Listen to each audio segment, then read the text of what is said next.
வணக்கம் மக்களே, இன்னைக்கு நம்மளோட வீடியோல ஸ்கீம்ஸ் பத்தி தான் நம்ம பார்க்க போறோம். நம்மளோட இந்தியன் கவர்மெண்ட்டும் ஸ்டேட் கவர்மெண்ட்ஸும் சேர்ந்து கிட்டத்தட்ட 2112 ஸ்கீம்ஸ் கொண்டு வந்திருக்காங்க. இவ்வளோ ஸ்கீம்ஸா? ஷாக் ஆகுதுல? எனக்கு அப்படிதான் ஷாக் ஆச்சு.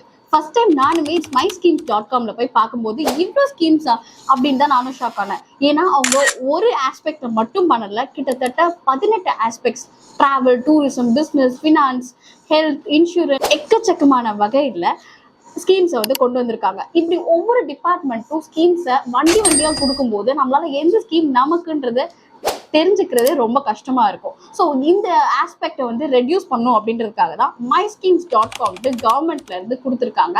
இதுல போய் நீங்க பண்ணீங்கன்னா உங்களோட ஏஜ், ஜெண்டர், ஈவன் நீங்க எந்த ஸ்டேட் பிலாங்ஸ்ன்றதை வச்சு உங்களால ஸ்கீம்ஸை அலாகேட் பண்ணிக்க முடியும். ஸோ இப்படி ஆர்டிஃபிஷியல் இன்டெலிஜென்ஸை கூட யூஸ் பண்ணி ஒரு போர்ட்டல் இருக்குன்றது எனக்கே ஃபர்ஸ்ட் டைம் பார்க்கும்போது தான் ஷாக்கிங்கா இருந்துச்சு. இந்த இதை நீங்க உங்களோட ஃப்ரெண்ட்ஸ் அண்ட் ஃபேமிலிக்கு மறக்காம சென்ட் பண்ணுங்க. ஏன் அப்படின்னா அவங்களுக்கு கூட தேவைப்படலாம்.